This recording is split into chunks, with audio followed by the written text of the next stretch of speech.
Dear students, let us start our story, The Best Christmas Present in the World.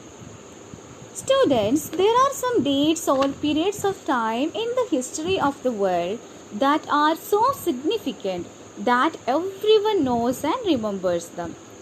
The story, The Best Christmas Present in the World, mentions one such date and event. A war between the British and the Germans in 1914. Can you guess which war it was? Yes, it was the First World War. Children, do you think wars are a good way to end conflicts between countries? If your answer is negative, let me tell you, wars are not a good way to end conflicts between countries. Wars bring death and destruction. Great number of soldiers are killed or crippled. Even the civilians suffer.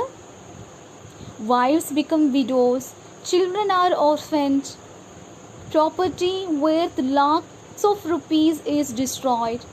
In short, wars are monsters that eat up everything that is valuable. In the words of Martin Luther King, war is the greatest plague that can afflict humanity. It destroys religion. It destroys states. It destroys families. Dear students, this story, The Best Christmas Present in the World, is a war story. Against the backdrop of Christmas, a festival marked by family reunion, exchange of presents, and universal bonhomie. In the story, you can see that Connie, age 101, receives a present from a stranger whom she mistakes for her long-awaited husband. Shall we start our story now? Students, the story begins with first person in narration. I spotted it in a junk shop in Bridport, a roll-top desk. The man said it was early 19th century and oak. I had wanted one, but they were far too expensive. This one was in a bad condition. The roll top in several pieces, one leg clumsily mended, scorch marks all down one side. It was going for very little money. I thought I could restore it. It would be a risk, a challenge, but I had to have it. I paid the man and brought it back to my workroom at the back of the garage. I began work on it on Christmas Eve. The author found a roll-top desk in a junk shop in Bridport. The man who was running the junk shop told him that the roll-top desk belongs to 19th century and made of oak. Author wanted one, but these furnitures are very expensive. But the roll-top desk that the author liked was in a bad condition.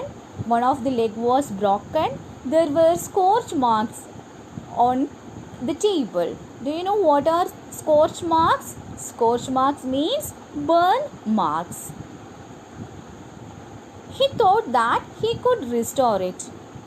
He knew it would be a challenge if he could have tried to restore it. But at any cost, he wanted to have it. He paid the man and brought it back to his workroom and started work on it on Christmas Eve. I removed the roll top completely and pulled out the drawers. The veneer had lifted almost everywhere.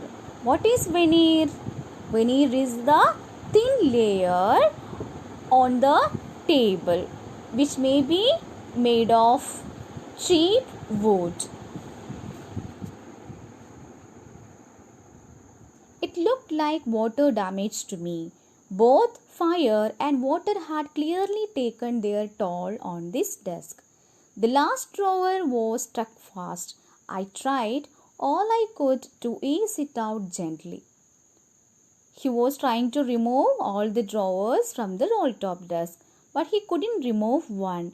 He tried to take the drawer out with all his might. Finally, he was succeeded in his mission.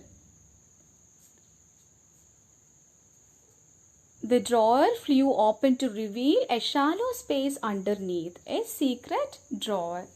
There was something in there. I reached in and took out a small black tin box. The author found that there was a small black tin box in the secret drawer. Cellotape to the top of it was a piece of lined notepaper and written on it in a shaky handwriting. Jim's last letter, received January 25, 1915. So what was written on the lined notepaper in a shaky handwriting? Jim's last letter, received January 25, 1915. Dear children, tell me, when do we get shaky handwriting? We get shaky handwriting due to old age. If we become old, definitely all will be having shaky handwriting. One more line was there. To be buried with me when the time comes. I knew as I did it that it was wrong of me to open the box, but curiosity got the better of my scruples.